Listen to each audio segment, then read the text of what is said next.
If you're looking for homeschool sanity, welcome. I'm Dr. Melanie Wilson, Christian psychologist turned homeschool mom and curriculum author. But I was once so disorganized, I thought I had to quit homeschooling and stop having kids. Now, by the grace of God, I have 6 homeschool graduates. Whether we're discussing parenting, productivity, or practical tips, I pray that this episode is just what you need for happy, healthy homeschooling. Hey, homeschoolers. If you're not where you expected to be in your homeschool, I've got you. In this episode, you'll learn why we find ourselves on a detour, how we can get even more off track, and 5 tips for reaching our destination quickly. First, let's define a homeschool detour. Detours for our purposes can be taking the same route we planned, but it's taking far longer than we thought. This was the most common homeschool detour for me. I experienced a version of it every one of my 25 years of homeschooling. We didn't get through the curriculum as quickly as we thought we would, or we didn't even start it. That happened more times than I'd like to admit, too. The character issues that I thought my kids would master right away were still being learned in high school. A classic detour, though, is taking a different route to the destination because the intended route wasn't available or workable. Homeschool detours can be anything new that you weren't planning. Classes, schedule, approach, baby, job, home. Why do we find ourselves on these detours? One obvious reason that applies in the wake of Hurricane Helene is events out of our control. Illness, a facility closure, a job loss. Other detours are more the result of a family member's choice. Your spouse wants you to work. Your teen wants to go to school. Your child wants to compete at an elite level. Finally, there are detours that are the result of our choices. I do think detours can have all 3 characteristics at once. Something happens that's out of your control. Your spouse wants to do something about that, and your choice solidifies your direction. Years ago, I was driving my family home from the beach, a 12-hour drive with stops. I entered our home address into my phone's GPS and was on my way. My husband was in the back of our van, watching movies with the kids. After the movie was over, he said, "I don't recognize this town." I waved him off, telling him that I was taking the route the GPS told me. But the truth was, I didn't recognize it either. I figured I just hadn't paid attention on our last trip, or the GPS was taking me on a better, faster route. The first reason we find ourselves on a detour of our own making is because we aren't paying attention. I wasn't looking at the surroundings as I drove. I also didn't check my son's math homework for weeks, only to realize he hadn't been doing it. I wasn't checking my son's laundry, so I didn't realize he'd been putting his clean laundry in his dirty clothes hamper just so he wouldn't have to put it away. I was on a coming home from vacation detour primarily because I wasn't paying attention. But the second reason we find ourselves on a detour of our own making is because we trusted but didn't verify. I trusted my GPS to navigate me home, but I didn't verify that it was giving me the fastest route. I trusted my kids to do the right thing and didn't verify. But I also trusted homeschool and parenting experts that if I did everything they said to do, that my kids would be giants of the faith with full ride scholarships. You won't be surprised to hear that I haven't yet arrived at that destination. The third reason we find ourselves on a detour of our own making is our pride. I know what I'm doing, I thought, as my husband expressed doubt in our direction. He didn't know what was going on, I thought. He's too busy watching a movie. When someone questions our homeschooling or parenting, we may dig our heels in and do even more rather than admit to our weakness. A few more hours went by on our drive home, and my husband piped up again, I don't recognize this town either. Are you sure we're on the right route? Actually, I think he was a lot more forceful than that, but I'm giving him grace in the retelling of it. I stammered. I couldn't study the map as I was driving, and my husband didn't know how to use my app. I kept driving. The first way we can get even more off track on a detour is avoidance. I got on a detour home by not paying attention. I got even further astray by avoiding the issue. I didn't look at the route GPS had mapped out for us.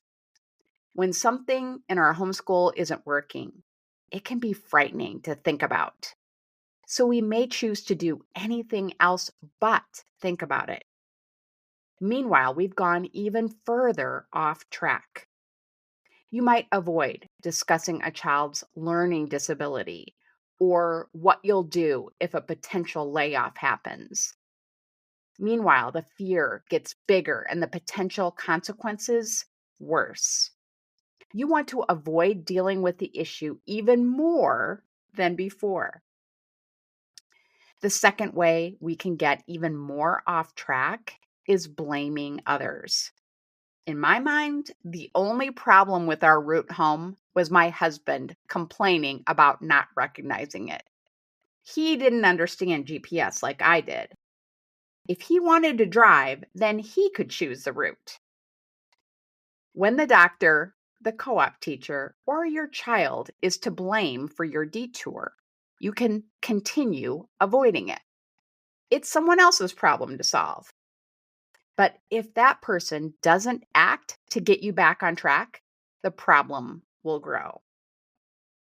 The third way we can get even more off track is guilt. I secretly felt guilty that I had not looked at the route my GPS chose before I took off. I hadn't verified it, and to make matters worse, I had ignored my husband's concerns. I worried about what it would mean if I was responsible for making our long ride home even longer. And even though I blamed the boys for their dishonesty with math and chores, I felt responsible. If I had allowed my guilt about it to make me fearful and avoid the issue, the problem would have continued and gotten worse. Homeschool moms often feel guilt about every aspect of their family's lives because they feel overly responsible. In addition to more avoidance, guilt can also lead to rash course correction. Turning around and heading back to the beach so I could take a better route would have been crazy. But so would dropping our math curriculum that had been working well and choosing to put away all my kids' laundry myself.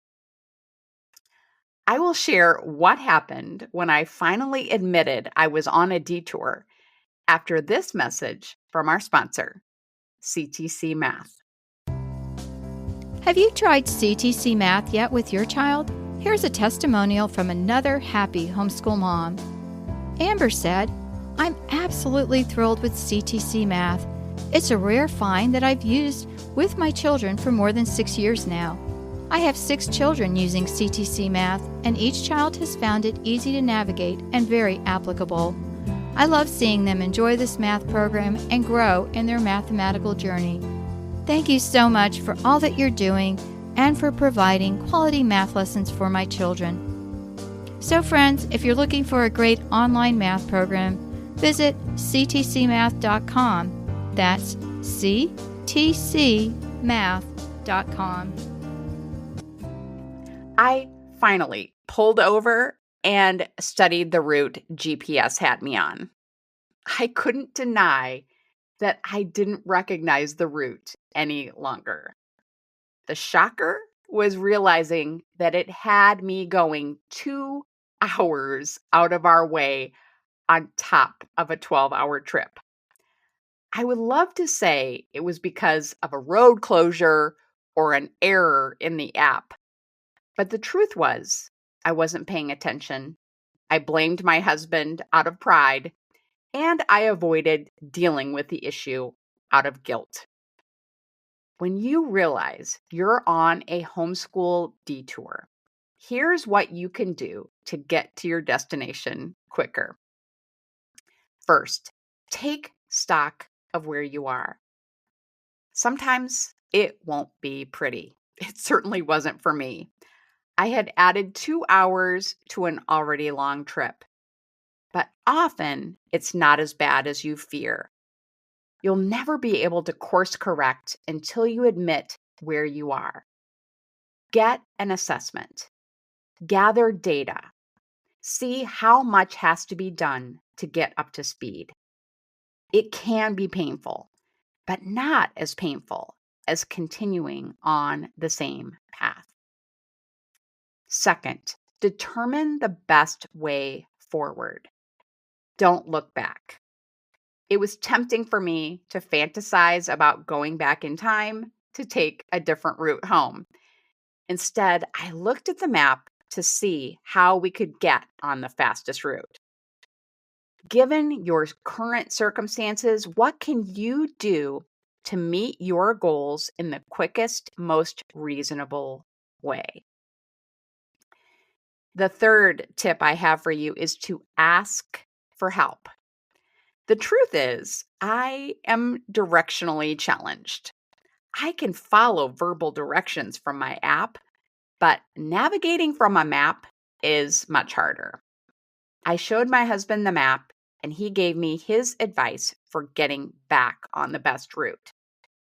It's humbling to ask for help, but it also builds the helper's confidence. My husband doesn't like not being tech savvy. He loved feeling smarter than the GPS. Talk to veteran homeschoolers, teachers with experience in a particular area, and homeschool-friendly professionals about your challenge. You'll build them up and help yourself at the same time. The next step I have for you really could be the first one, and that is to trust God. God alone knows how natural disasters, other people's choices, and our own weaknesses will interact to put us on a detour. What's even more incredible is that He uses these circumstances to get us where He wants us. Was there a reason I ended up driving 2 hours out of our way? I don't know. But I do know that He is my guide and yours. He doesn't want us to worry about our homeschool or our family.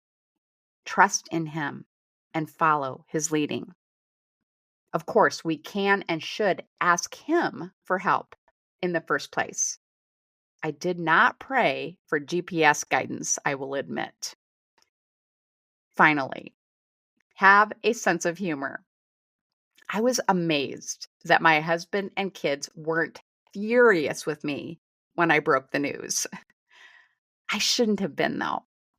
Even at that time, I had a long history of them giving me grace and not thinking a thing of my failings that I imagine are so monumental. I apologized and took responsibility for it, and it was over. Except we laugh about this detour often. I hope you can laugh at some of the minor detours you've taken in your homeschool journey too. We get on homeschool detours when we don't pay attention, trust but don't verify, and are prideful. we can get on an even longer detour when we avoid dealing with the issue, blame others, or feel guilty about it. The quickest way to get back on track after a detour is to take stock of where you are, determine the best way forward, ask for help, trust God, and have a sense of humor. I have a postscript to this. Last year, I was driving 4 hours to visit a friend and then continuing on a couple more hours to stay with my mom. I had driven more than 3 hours when my husband called. He asked me if I had seen the new bridge on the drive. No, I said, you know I don't pay attention to that kind of stuff. My ADD is in high gear when I'm driving. He asked me what exit I was near.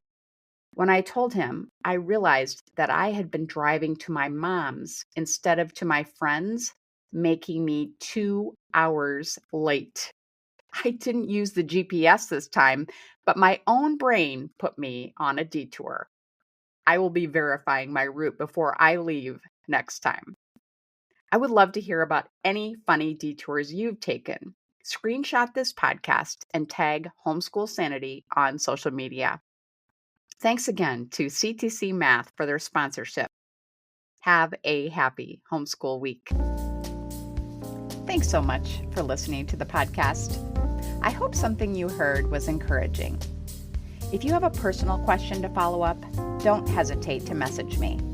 I'm at Homeschool Sanity on social media. Be sure to check my free resource page at homeschoolsanity.com/resource and find sanity-saving curriculum at funtolearnbooks.com. This has been a production of the Ultimate Homeschool Radio Network.